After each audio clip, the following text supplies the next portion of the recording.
영재교육원 도전도 결국에는 입시입니다. 그렇기 때문에 학부모님과 자녀에게 굉장히 부담이 될 수 있는데요. 초중등 영재교육원은 과연 고입에는 도움이 될까요? 한 번 더 영재교육원을 선택해 볼 수 있는 잣대가 되었으면 좋겠고요. 두 번째로는 정말로 고입에 도움이 되는 방향으로 학습하실 수 있도록 내용들을 안내 드리겠습니다. 먼저 중등 영재교육원은 사실 매년 모든 친구의 고민거리였습니다.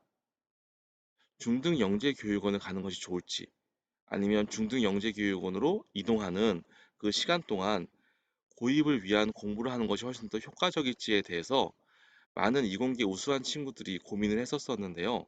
지난번 영재학교 지필고사 폐지에 대한 예측을 했던 동영상에서 안내 드린 것처럼 만약에 지필고사가 폐지가 된다면 중등 영재교육원은 영재학교에 들어갈 수 있는 중요한 키가 됩니다. 그렇다면 초등 영재교육원은 고입에 도움이 될까요? 저는 가장 도움이 된다고 생각하는 분이 이 자기소개서입니다. 먼저 대학부설 영재교육원이나 경기도 융합 영재교육원을 진행할 때에는 보기처럼 자기소개서를 작성합니다. 하지만 자기소개서를 작성하지 않고 영재학급이나 교육청 영재원에서는 체크리스트를 사용하는 경우도 상당히 많이 있는데요. 이럴 때에도 체크리스트에서 끝나니까 여러 가지 스토리가 필요 없겠다라고 생각하실 수 있겠지만 체크리스트의 내용을 잘 살펴 보시고 실제로 클릭해서 지원해 보신다면 아이들의 활동이 얼마큼 중요했는지를 깨달을 수 있을 겁니다. 또한 영재교육원 자기소개서에서 작성했던 내용이 빠르면 중학교 1학년, 늦어도 중학교 3학년 사이에는 한국과학 영재학교 등 여러 가지 영재학교에 충분히 들어갈 수 있는 글감이 된다는 것을 확인하실 수 있으실 겁니다. 어, 내용에 들어가 있는 항목도 글자 수와 분류만 다를 뿐 정확하게 일치하는데요. 먼저 지원하게 된 동기는 무엇인지, 두 번째는 지원하게 된 분야에 대해서 관련 활동은 무엇을 했는지, 마지막으로 본인의 의사소통, 즉 커뮤니케이션 능력은 어떤 부분이 있는지를 확인하는 어, 질문들로 구성되어 있습니다. 그런데 조합해 보면 지원 동기는 교과외 주제 활동과 동기부여 강의를 하면서 조금 더 강해질 것이고요.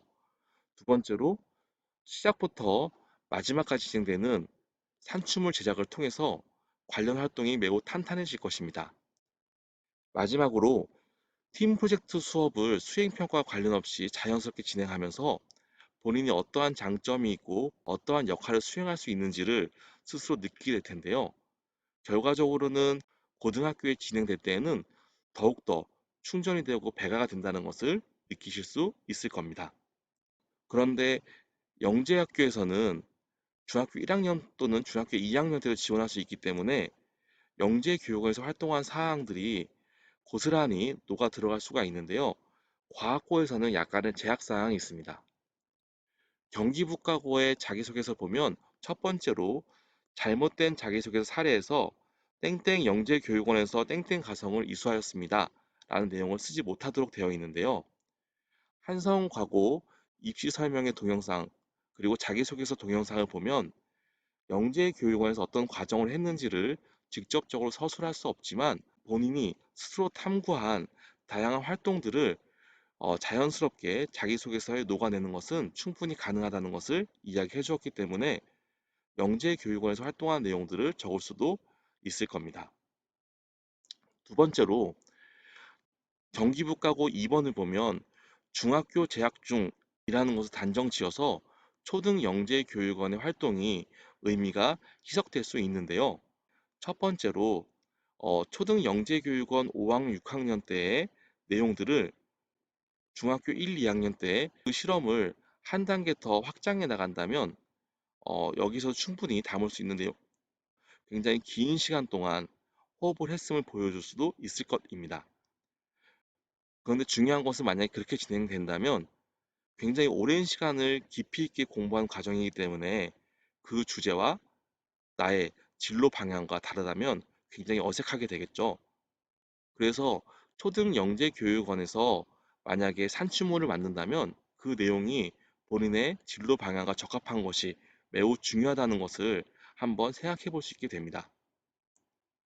두 번째로 초등영재교육원에서 있었던 과정은 정말로 그 과정을 진행했다는 것만으로도 굉장히 큰 의미가 되는데요. 분야에 대한 다양한 활동을 하는데 굉장한 깊이를 만들어 준다는 것도 초등영재교육원을 다니는 것에 큰 의미이자 혜택이 아닐까 생각됩니다. 처음 말씀드렸던 것처럼 영재교육원 전형 자체가 입시라는 것도 우리 친구의 고입에서 엄청 큰 도움이 되는데요. 먼저 스스로 스펙 관리를 하는 방법, 그리고 스펙이 부족한 부분을 채워야 된다는 것에 대한 동기부여, 그래서 서류 준비를 하는 모습들이 보이고요. 마지막으로 전형이 다가올 때 점점 쌓이는 스트레스 관리와 체력 관리를 하는 연습들도 자연스럽게 느끼게 됩니다.